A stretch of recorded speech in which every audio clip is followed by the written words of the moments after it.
Staying on Wall Street, you can't fight the tape, right? And this goes back to the old analogy of a ticker tape. Details matter. One of the things that I've learned having the opportunity to live in Singapore is that there is life and opportunity outside of the US. There's a distinct difference typically between the ISTAT appraisers that are looking at aircraft versus parts. There's this saying, do something you love and you'll never work a day in your life. And I have that luxury, right? I love aviation. It's a challenge for all of us to get young people to understand that there's more to aviation than being a pilot or an engineer. Welcome to the Flight Path with me, Alok.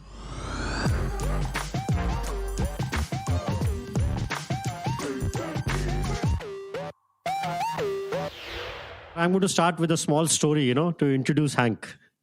And I know, Hank, you're going to laugh on this, but this is a story I always remember. When we first met, 2013, in India. And this is, it's not every day we go through our career, our life, we get inspired. But something which happened that eventful day for me. We were in Alliance Air offices in India. Alliance Air was owned by Air India at that time.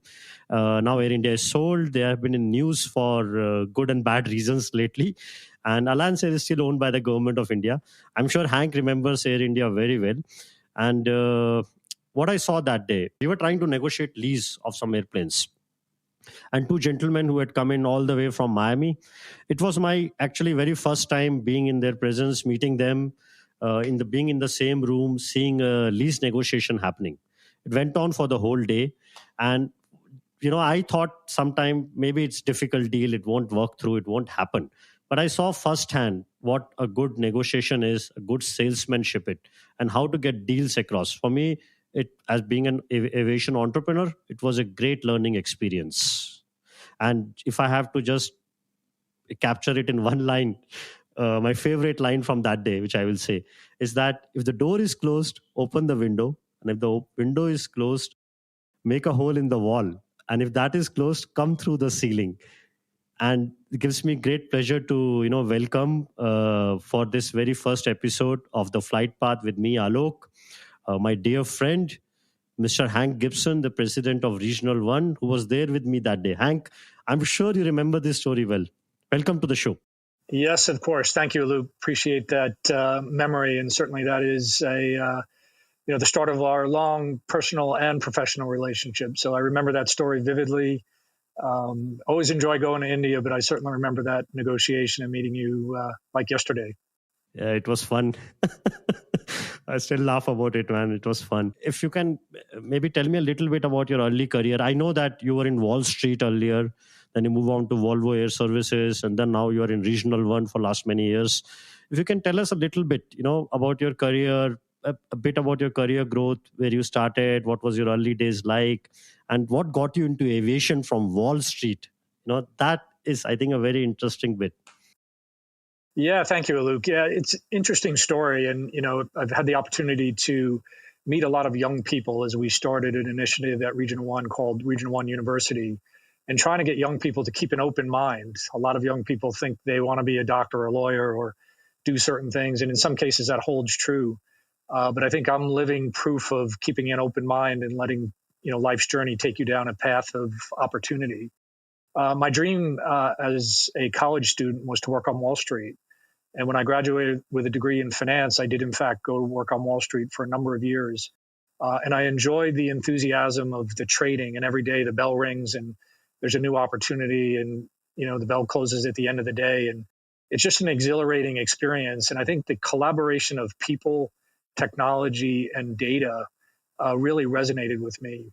For different reasons, I made the decision to what I thought was temporarily leave Wall Street. I opened a restaurant in New York and then was getting married and was trying to decide exactly what I would do next. And I had a desire to potentially attend law school. So I started negotiating contracts for a company in New York, which led to an introduction to an aviation company that happened to be moving from New York to Florida. So my wife and I, closed up our brand new house. We had just gotten married, built a new house in New York. Made what we thought was a temporary journey to Boca Raton, Florida. Within a couple of months, I ended up in Singapore. One of our competitors for the aviation company that I was doing some work with poached our entire office. So at a very early age, I had the opportunity to move from the U.S. to Singapore, which was meant to be a temporary relocation, ended up being 5 years. And I really just love the culture, the people. Living in Asia changed my life in so many ways and gave me an opportunity to get exposed to aviation outside of the contract and legal capacity. Ultimately, made my way back to Boca Raton and took a senior position within Volvo, and then kind of led my path to ultimately to Regional One. So it's about collaboration. And interestingly, I talk a lot with our board about my background on Wall Street and taking that lessons of collaboration and data and understanding the need for people to interact in the way that we manage our business. So there's a lot of dynamics, and I use a lot of analogies to the Wall Street trading to drive our team and get them to understand exactly how our business works, the combination of parts versus leasing versus trading. So the background has given me a great foundation to establish and grow Regional One under those parameters. Yeah, I've seen it firsthand in my dealings with you. The emphasis on analytics and how data can help. And we'll talk a little bit about what Regional One does, obviously, and how you bring in value into the how the business is a little different than what we have seen traditional leasing companies do.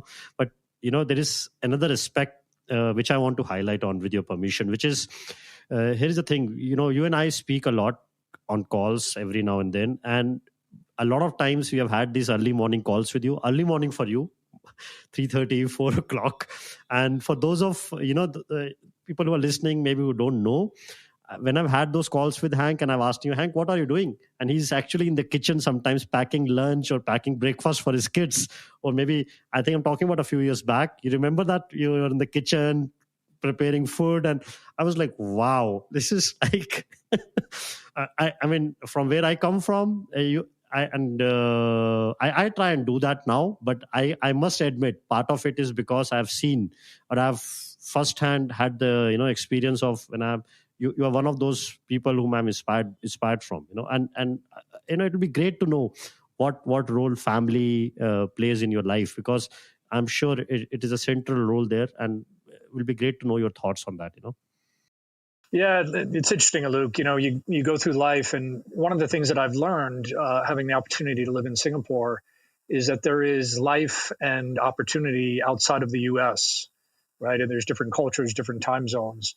So when I was in Singapore, and this was, kind of pre this type of video call or podcast, it was a much more, cell phones were just coming out. This was in the late 80s, early 90s. So it was a slightly different environment. But, I realized I didn't have a lot of experience in aviation at the time, and I had to make that up by building relationships and really learning. And the way for me to learn and piece that puzzle together was get on the phone and just talk and listen to what customers had to say, listen to what the industry was doing. So it's really been a foundation of my style, right? Which is just getting on the phone and making sure that I am courteous to other people's time zone and hours and cultures. So, again, that resonated back and transitioned back to when I moved back to the U.S. I get up very early and start working the phones in Asia. A lot of my contacts and relationships that I've developed working my way back through Europe. So by the time most typical, U.S. East Coast people are starting their work, I'm well into my day. So I look at it as a competitive advantage. What's happened in the last few years is technology has been able to allow me to have that work-life balance. And we're not in a 9-to-5 type of environment. There's certainly some positions in the company that can do that. And I recognize that the sacrifices that I've made in terms of, working those hours is probably in some cases not for everyone. But I think that there is a ability in this modern world to create that balance where you have the discipline of being able to fit family in. Because for me, honestly, I don't have much of a social life outside of, my responsibilities of work and my family. So I have 3 very great kids. To your point earlier, they're out of the house now, so I don't get the luxury of making them breakfast literally every morning. So when I wasn't traveling and was not on the road, that was a responsibility that I enjoyed, having the pleasure of making my children breakfast every morning. That was kind of our family time. And I'm blessed with three great kids, a great wife, and a great family. And it certainly gives me good balance to the sacrifices that I've made to build Regional One and build a career. Awesome. You call it a luxury. I must say that.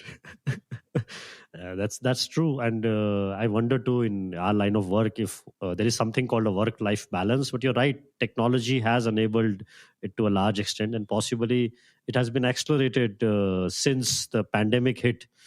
People adapted. Some of the meetings we sometimes do in person maybe could have been video calls. That's what you realize now. And it works. 100%. And when the pandemic first hit, and Teams and Zoom started getting traction, not that I was resistant to it, but I was a creature of habit.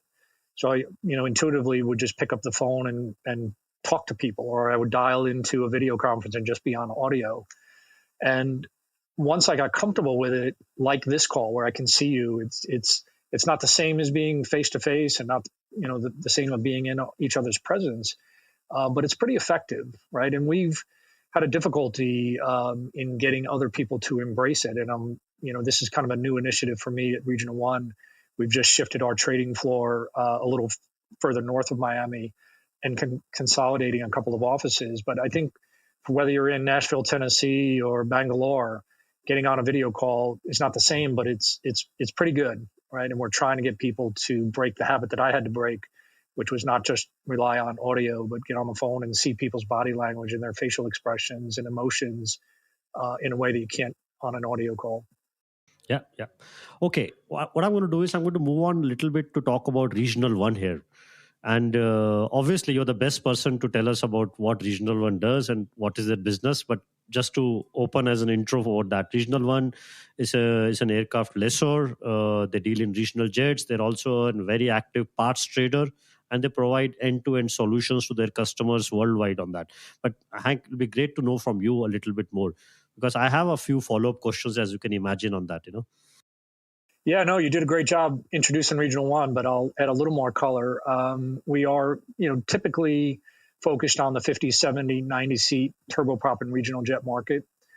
We literally kind of fly under the radar. I often, think about questions we get from analysts on earnings calls or from our board about competitors. And when you look at the top typical financier lessors, we're not in that market. We're not making a small spread over the cost of capital, looking at 7 or 10 year leases, or tax plays and that sort of thing. Thinking about my background, we are asset managers. We're portfolio managers. So we certainly have a large lease portfolio. We've got over 60 aircraft in our portfolio, another 50 on the receiving line of commitments that we've made over the next couple of years. A very large engine portfolio as well. So in many ways, we appear to be a typical lessor.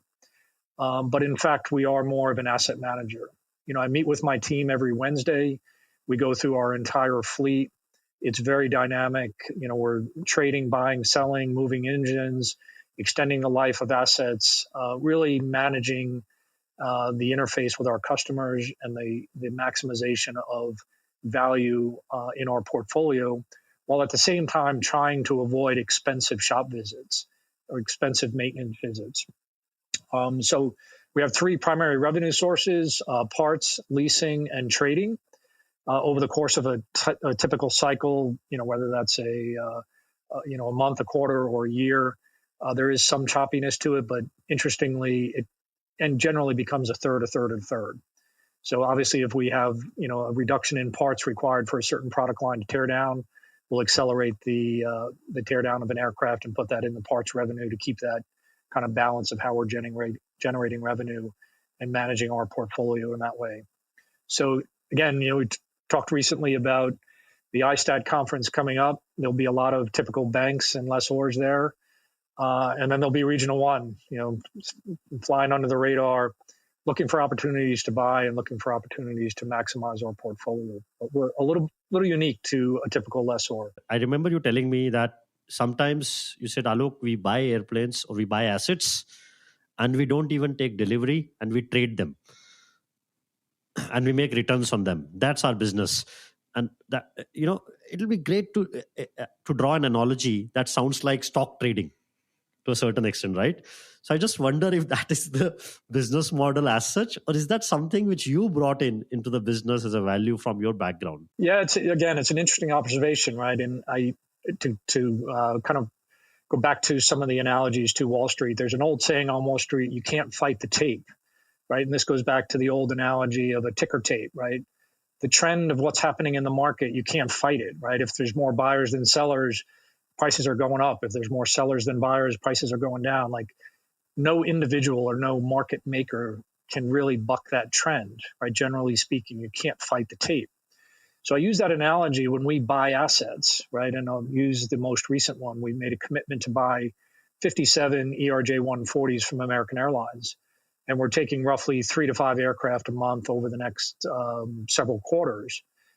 So as the market indicates what it will bear, whether we part it out for parts, whether we flip it and turn around and sell it, or whether we put it in our lease portfolio, that's a reaction to what the market will bear. We're not going to fight that tape. I'm not going to say, listen, I developed a business case. I want to lease all these aircraft, and I'm committed to the only way I can make money is to lease these aircraft. We buy generally in the money, meaning that we feel like every asset that we buy, I can make money even parting it out. So we're never buying assets that have some goodwill or some premium to its age. We're in that kind of 10, 12, 15-year range, where we try and maintain the discipline of being in the money to give me that flexibility of monetizing it in multiple ways. I don't want to be, again, a typical leasing company where we're committed to only generate lease revenue in order to depreciate an asset over a period of time in order to make money. So a much different profile in how we manage our portfolio than most lessors. Right. So the return cycles are shorter, obviously, in that case, compared to a typical lessor, right? Exactly, and we're trying to get a return on capital quickly.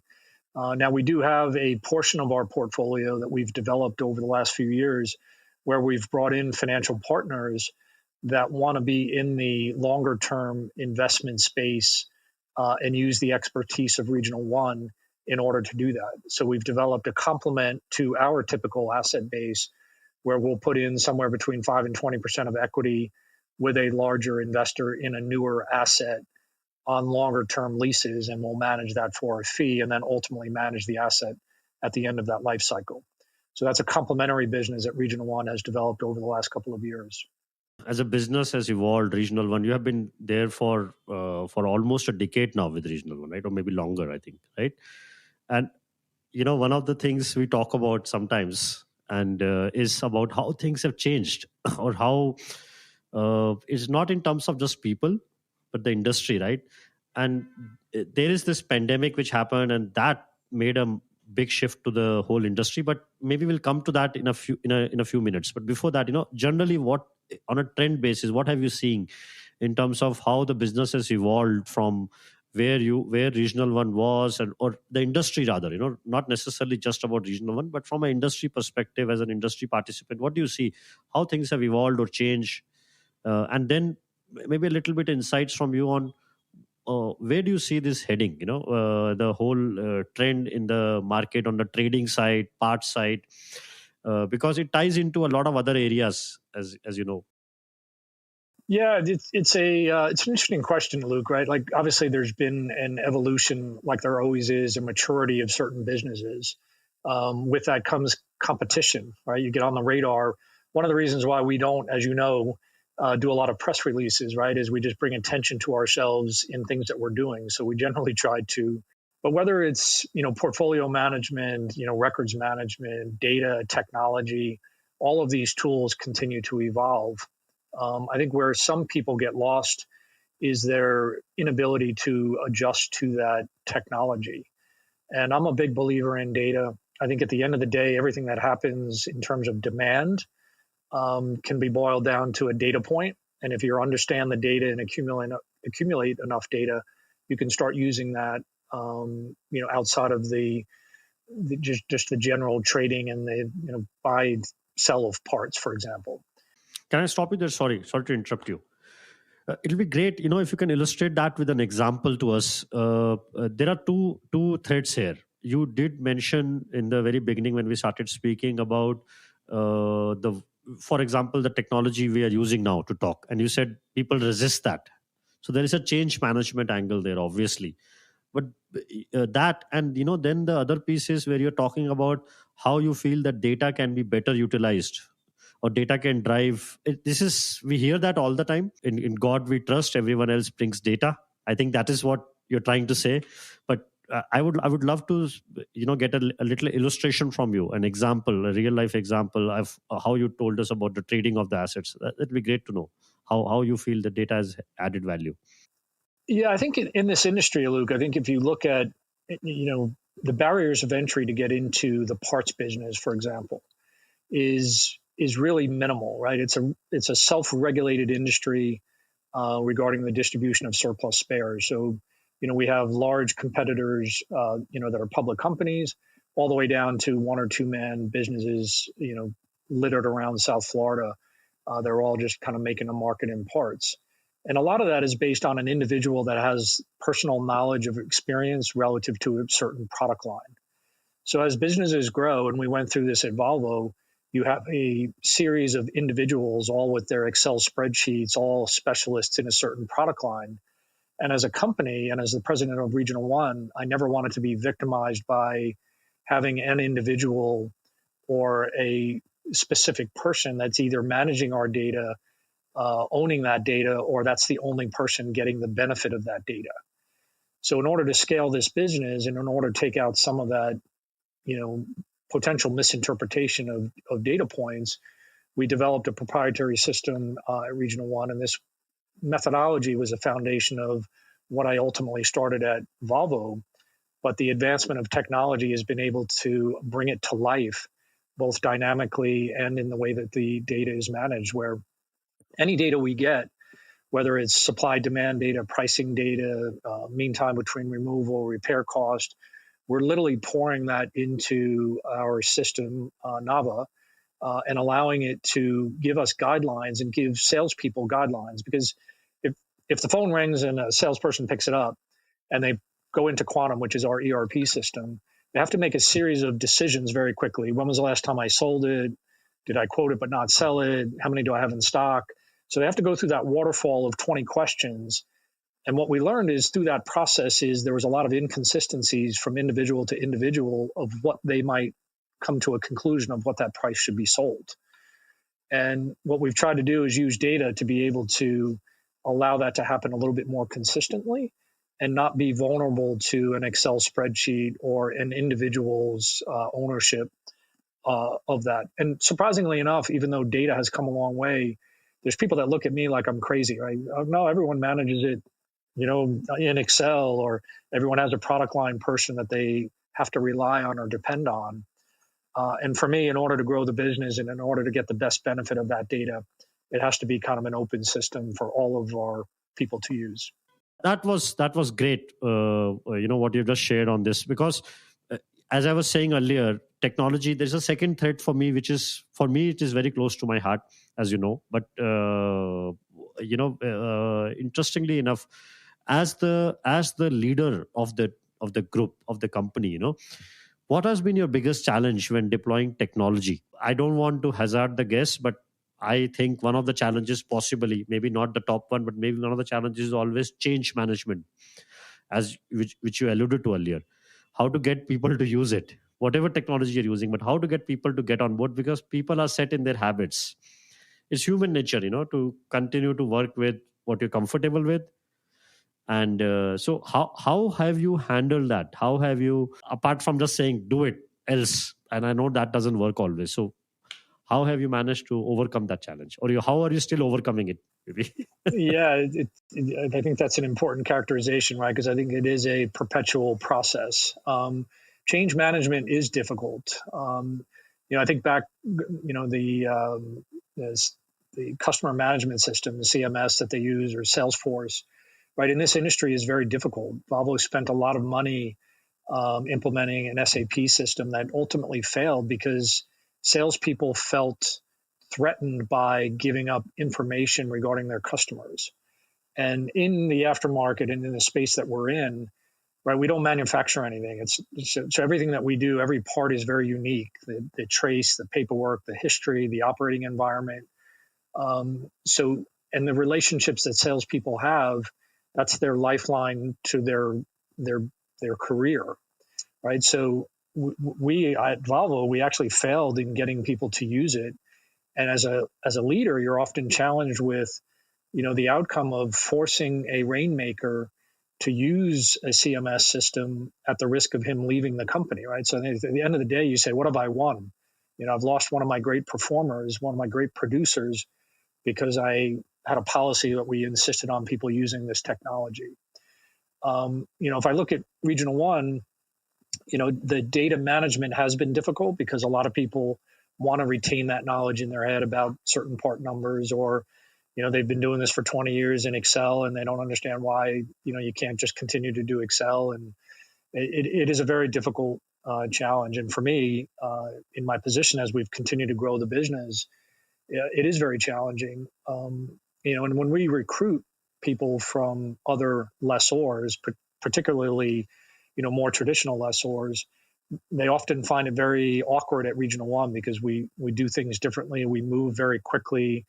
We don't have meetings a week or 2 weeks from now. We're making decisions live, and it's not a comfortable environment for a lot of people. But change management is difficult, and the only way I can really characterize it is it's important for me to stay engaged with the team and that collaboration on the trading floor, which is why it's important that everyone's together so they can understand the dynamics of that.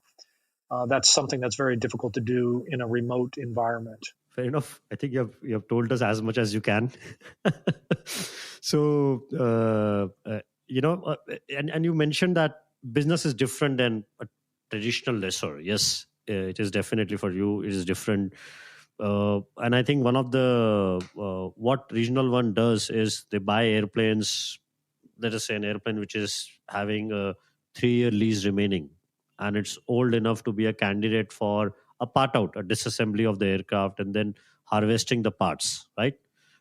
And how is that typically different? And if you have to classify that or benchmark it against a typical leasing arrangement, you remember when you guys purchase, or even now when you buy airplanes which are already on lease from traditional lessors to airlines, and how they would have managed it typically, and then how you manage it in comparison.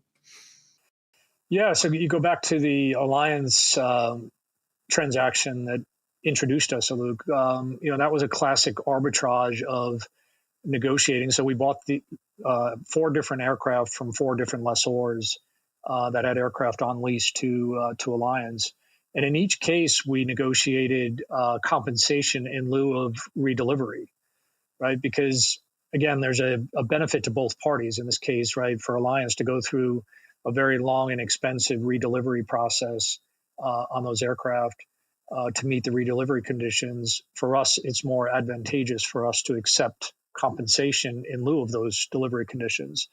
And that does a couple things. Obviously gives us cash quickly, but it also gives us the flexibility of taking that aircraft to a maintenance facility and being able to put it into a maintenance profile that would meet our next customer's needs, right? So we would look at it, and in fact, in many cases, the Alliance aircraft, we took compensation, ferry the aircraft to a maintenance facility, put minimal maintenance into it, where we would take a fair amount of risk with a new operator or in a jurisdiction that created a lot of risk. It wouldn't make sense for us to buy a $10 million regional jet, turn around and put that into a very risky jurisdiction.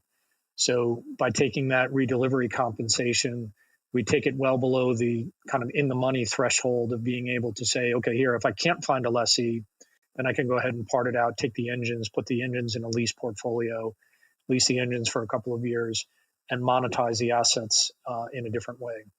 So that's generally the arbitrage that we're playing on each of the decisions that we're making to buy assets for our portfolio. Yeah, that's because you have this huge warehousing ability, to keep, and I think the network of vendors and maintenance providers to do that, right? Yeah. That is a unique advantage. And a typical lessor, I assume, would not do that. They would be just happy to sell the aircraft, as they did in this case. As you said, the four lessors sold these airplanes to you, or they would look at just trading it to another lessor. The part out is normally, I do know that over last few years, a lot of traditional lessors have started getting active in the part out market now. But they're seeing there is value to be realized on that front also, but it is still not to the scale which I would assume Regional One does. You guys are like kind of specialists in that, extracting value of the aircraft. Exactly. And we typically will buy assets that are, you have green time remaining on lease, the arbitrage between, taking redelivery comp in lieu of redelivery conditions. We've bought airframes from lessors, we've bought engines. So our model gives us the flexibility of buying a flyer, buying a lease return, buying green time months remaining if you've got a lessor that doesn't want to be bothered with the process of taking an aircraft back on redelivery or the uncertainty of going through that process. So, we've bought assets from lessors at the end of life after they've been through redelivery. It's just a number of ways that we can acquire assets to continue to feed the need for each of those three revenue sources. So, interestingly enough, the arbitrage you mentioned, which is what the one of the things which works in your favor, or the way that you operate your business model, that is tied very, I would say, closely to how the asset is valued. Then, I'm actually moving on to the green time piece, one which is something you and I have discussed, and I think it'll benefit if. Are you okay to talk about that a bit? That what you have in your mind, because I think it is important for the industry to hear, what your thoughts are on. Just to set up a little background on that. So airplanes are traditionally valued by appraisers. The appraiser community is largely part of the ISTAT, the International Society of Transport Aircraft Trading. International society originated from US. It's a not-for-profit organization, and it trains kind of, I would not strictly say trains, but it provides guidance to industry professionals to become certified appraisers. And they have a certain defined criteria of how they want to value assets. There are different definitions, and I know you feel very strongly about that. That is not, first of all, not fulfilling the requirements of aircraft investors, and especially it is not suitable for someone who is doing the business of acquiring green time aircraft and then parting them out to realize further residual value. So it will be great to know what your theory is on this. Yeah, that's a full question. We could probably do a separate podcast just on this piece, but I'll try and answer you. So to your point, right, this has been one of the areas where I've really tried to focus more recently, and it kind of got accelerated with the COVID initiative, right, where I realized many years ago that there's a distinct difference typically between the ISTAT appraisers that are looking at aircraft versus parts. And there really wasn't this kind of middle of the ground solution where you could understand the real dynamics of how green time is being managed, particularly on a module type engine. So if you look at the CF34-8 and more recently the -10, these are module engines that for us gives us a lot of flexibility in terms of how we're managing our entire portfolio. So oftentimes appraisers will take a value of an engine up to its first limiter and then make some assumption of a residual based on the balance of that. We actually extend our process into the module level, knowing that we can take each of the 4 or 5 modules and swap them across our portfolio. So what we've done when COVID hit, we've tried to mature this to the extent where we've created a modified value in use model that we're looking at some point to get hopefully endorsed or represented at ISTAT to get the industry to understand that kind of middle ground of how an asset really should be appraised. Because it even gets into the detail of the prior history of the asset, the environment that it operated in, the pedigree of the parts, the pedigree and the standard of the repairs that were done. So for us, a residual on an engine or an airframe is much more complicated than what a typical appraisal will put on that particular value based on some generic introduction that they had with respect to that asset. Let me pick up an example on that. Sorry to interrupt you there. Let me pick up an example. So let's say an ATR 72 500, and it's, let us say, 15, 20 years old.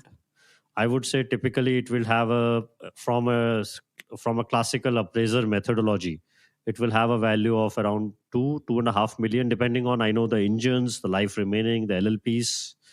But what you're saying is that Regional One would possibly be able to extract more value from that aircraft, and there should be a new methodology devised which should address that extra value which can be extracted from the aircraft. Am I right? I'm just trying to simplify what you just said.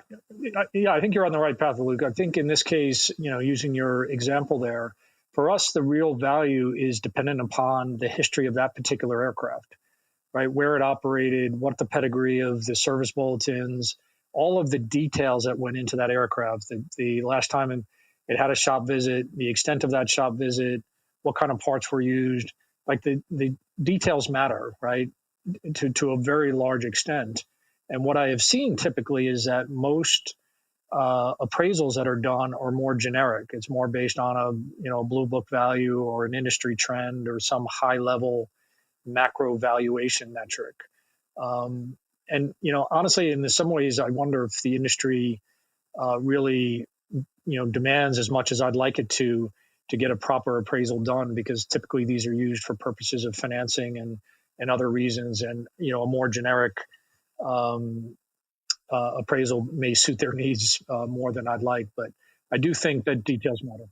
Yeah, I want to press you a little bit on that. And so let's say an ATR is valued at 2.5 million, and given, let us say, all the stars align, what value will Regional One extract out of it, be able to extract out of it? The best case scenario, let's say, if you're comfortable sharing that. Yeah, it's a difficult question, right? Because again, the details matter in terms of the pedigree of that specific asset, right? So generally what we have seen is that Regional One has been able to extract more value than typically would be represented in a more generic appraisal, right? Because again, we're getting down to the detail of each part number, and NAVA, which is our database, gives us the ability to very quickly understand at the piece part level exactly what we expect to happen with that particular asset. It's also complicated by the fact that we can actually use those parts for our portfolio, for our lease portfolio, to build other aircraft. But generally speaking, what we're finding is that our analysis harvests more revenue and more value than what you would see in a typical appraisal. Okay. Don't give me the number, but would you say you're going to achieve 1.5 times, twice? If forget about what the value is, the number, but in a comparison, in a scale, on a percentage, what additional value can one expect? It's just interesting to know this, because that then adds context to this whole green time valuation debate. That's why I'm just asking this. Yeah, no, as tempting as it is, it's not possible for me to give you an answer because again, the details matter. But I think for us, the green time, again, particularly for a module engine, because it makes it so much clearer, where you have a typical valuator, whether it's an appraiser or an asset manager, just looking at it from its first limiter. And by the way, we never take 100% of the valuation for any limiter. Like we'll take a factor of that to suggest that it's going to be 80% or 90%. So if we take the first limiter on one of our CF34s, then we'll take a value up to the first limiter of 90%. The second, third, fourth module, we may take 80%.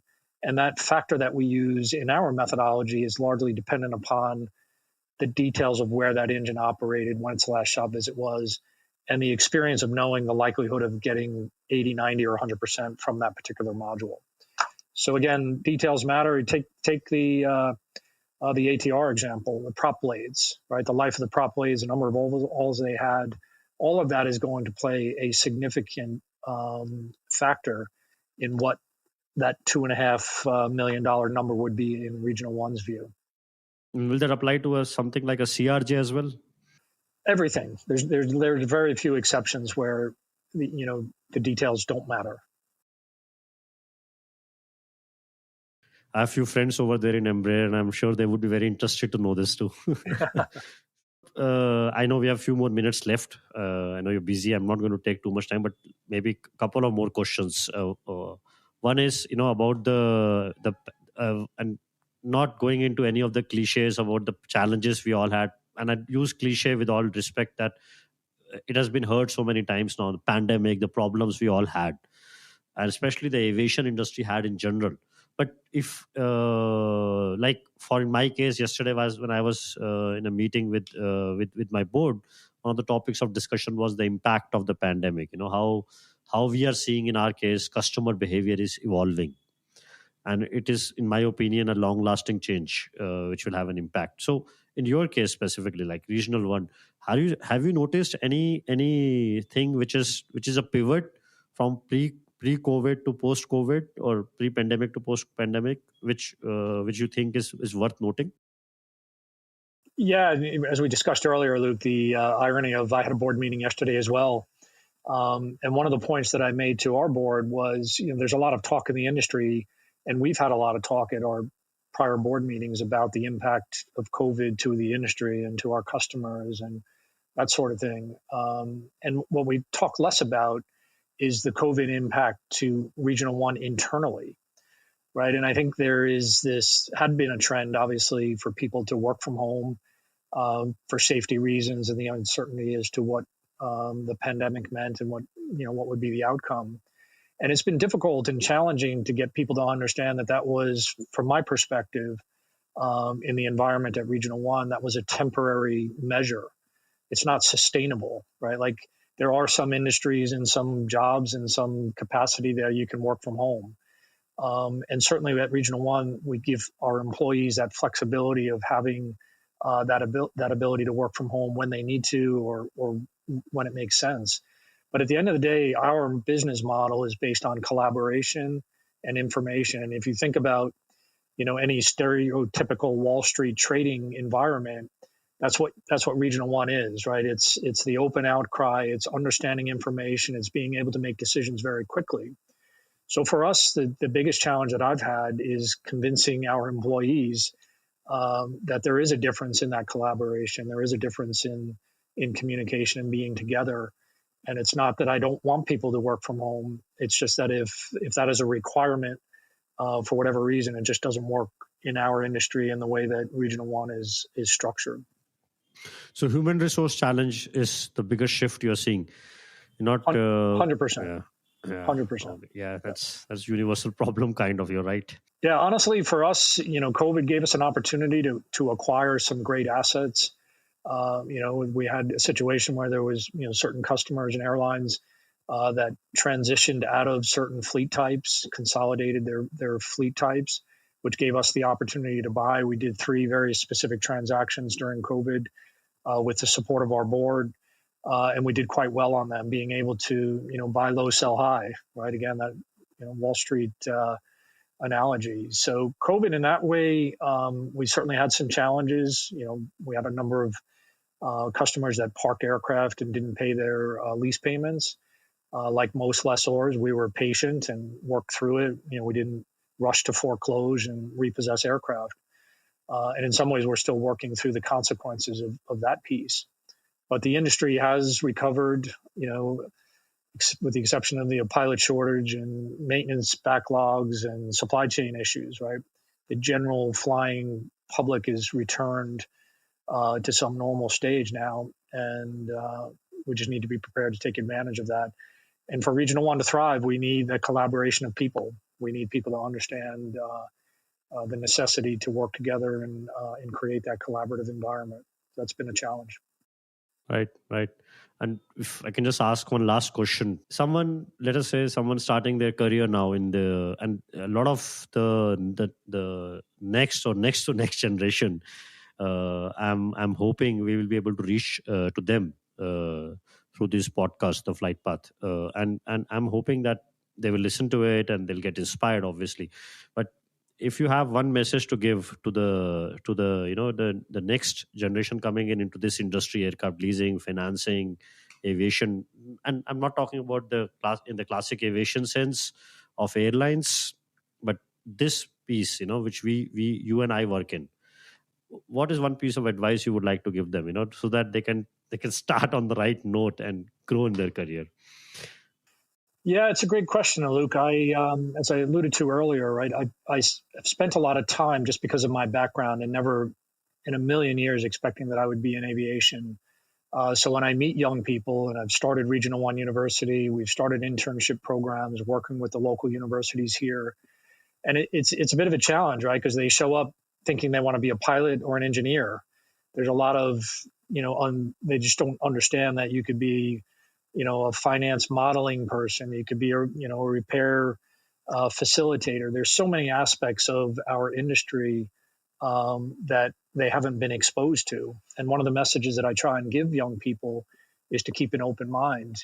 And as I meet people and bring them into the organization, I try and tell them a funny anecdote here about keeping an open mind, and not to isolate yourself if you think you want to be something, and there's this saying, do something you love and you'll never work a day in your life.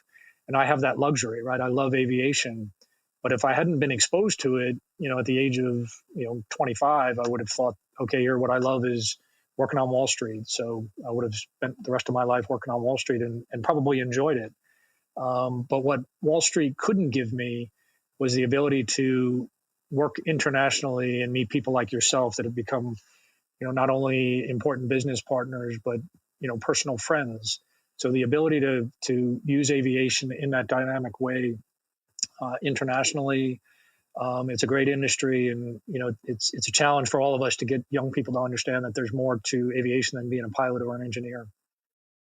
Yeah, that's great piece of advice, I would say, and I wish I can find a way to amplify that, for everyone. That's really great, and you're right. And I'm glad that you moved on from Wall Street and you got into aviation, because as the dots connect, we met. Otherwise, maybe that would have never happened, because I can't imagine myself ever doing anything to do with Wall Street except maybe invest into some funds once in a while. So it's great. For me, I'm very fortunate personally in that sense. I agree. And that we met, Hank. And thank you very much. On that note, what I would like to say is you've given me a lot of time today.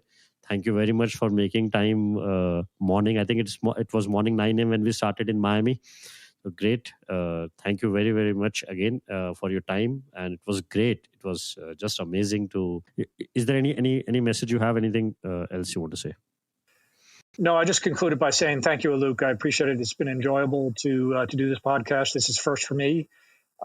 Same here. Look forward to hearing some of these subsequent issues, and maybe someday we'll do it again. Look forward to it. Yeah, 100%. Same for me. And thank you very much for your patience and your time today. Really. Before we just switch off, just like to leave a message for our listeners, that if they liked what they heard, please don't forget to subscribe through whichever channel you're listening to. If you're on YouTube, please subscribe. If you're watching us on YouTube, please subscribe to it, and watch out for the future episodes where we're going to go to the industry and talk to more executives and industry leaders and learn from them. I would just wish to thank everyone for that. Thank you very much.